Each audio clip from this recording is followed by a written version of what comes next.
Hello guys, অনেক দিন ধরে একটা পোর্টফোলিও ওয়েবসাইট বিল্ড করতে চাচ্ছি with all the modern web Dave technologies, যেমন Next.js, Three.js, GSAP for animation.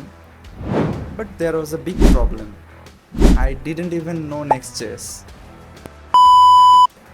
So I started learning Next.js from scratch for few days.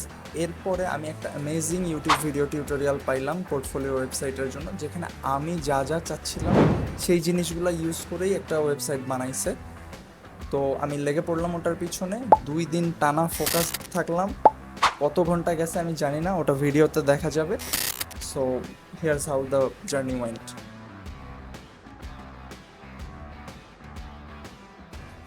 প্রজেক্টটা শুরু করার আগে আমার আসলে Next.js এর সাথে কমফোর্টেবল হওয়াটা অনেক জরুরি ছিল। তাই আমি একটা অলমোস্ট 1 ঘন্টার ভিডিও টিউটোরিয়াল ফলো করলাম, যেখানে আমি Next.js এর বেসিক ফাইল স্ট্রাকচার, রাউটিং কেমনে কি, সার্ভার সাইড রেন্ডারিং কি, এইসব হাবিজাবি বুঝে নিলাম। Not that I have to build a website for NASA, এজন্য আমি হালকার উপর দিয়ে এটুক শিখে নিলাম।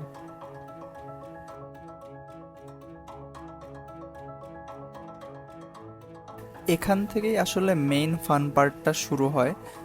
আমি একটা 5 ঘন্টার টিউটোরিয়াল ফলো করতেছিলাম, যেই টিউটোরিয়ালটাতে আসলে Three.js, GSAP animation, Tailwind CSS, Prismic CMS দিয়ে এই ওভারঅল প্রজেক্টটা বানাচ্ছিল। তো আমি ছোট্ট করে সবগুলোর যদি একটু ডিসক্রিপশন দেই, Three.js মেইনলি ওয়েবসাইটে 3D এলিমেন্ট অ্যাড করার জন্য ইউজ করা হয়। GSAP দিয়ে আমরা অ্যানিমেশন অ্যাড করি।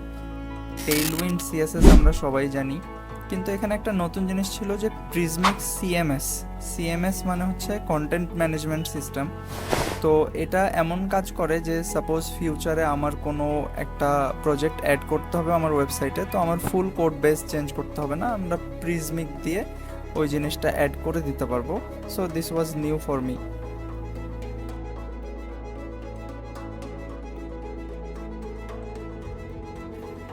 ধীরে ধীরে সব কোড যখন একত্রিত হচ্ছিল, তখন জিনিসটা বেশ স্যাটিসফাইং লাগতেছিল দেখতে। ছোট ছোট অ্যানিমেশন, স্ক্রোলিং অ্যানিমেশন, এই জিনিসপত্রগুলো চমৎকার একটা ইফেক্ট দিচ্ছিল। তো এগুলো বানাইতে মজাই লাগতেছিল। But I have to be honest about one thing, যে এই Three.js আর GSAP-এর যে অ্যানিমেশন লাইব্রেরিটা আছে, এটা একটু কমপ্লিকেটেড। কারণ এখানে অনেক প্যারামিটার আছে অ্যানিমেশন কন্ট্রোল করার জন্য বা 3D এলিমেন্ট বিল্ড করার জন্য, যেগুলা একটু বোঝাটা ডিফিকাল্ট। অ্যাট এ পয়েন্ট আমি ফ্রাস্ট্রেটেড হয়ে জাস্ট ভিডিওতে যা টাইপ করতেছিল ওগুলাই টাইপ করতেছিলাম না বুঝেই। তো এই দুটা লাইব্রেরি আমার ভালোভাবে বোঝার জন্য এই দুটা নিয়ে আলাদাভাবে পড়াশোনা করা লাগবে।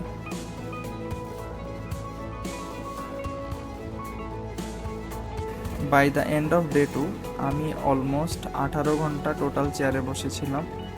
আমার ব্যাক পেইন হওয়া শুরু করছিল, আমার মাথা মুথা পুরো হ্যাং হয়ে গেছিলো। অ্যান্ড ফাইনালি আমি দেখলাম যে সামথিং কেম টুগেদার। অলমোস্ট 4টা বাজে, কিছু একটা রেডি হয়েছে মোটামুটি। এই হোম পেজ, অ্যানিমেশন দিয়ে ভরানো, কিছু 3D জিনিসপত্র, পেজ সবগুলা রেডি, যে অ্যানিমেশন দিয়ে ভরানো। এই যে অ্যানিমেশন, এই যে অ্যানিমেশন, খালি অ্যানিমেশনই।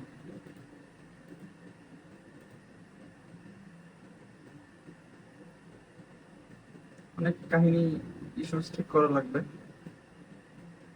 যাকে এগুলো পরে ফিক্স করা যাবে। মোটামুটি বেস স্ট্রাকচার রেডি হয়ে গেছে। So finally, not knowing Next.js to building a 3D portfolio website, it took me around 2 focused days.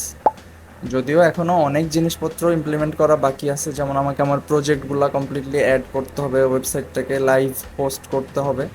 তো অনেক কাজই বাকি আছে এখনও, কিন্তু আমি হাইলি রিকমেন্ড করব আপনাদেরকে যে আপনারাও নিজের একটা পার্সোনাল পোর্টফোলিও বানান, কারণ মডার্ন ডেভেলপমেন্টে সবাই একটা পোর্টফোলিও ওয়েবসাইট দেখতে চায়।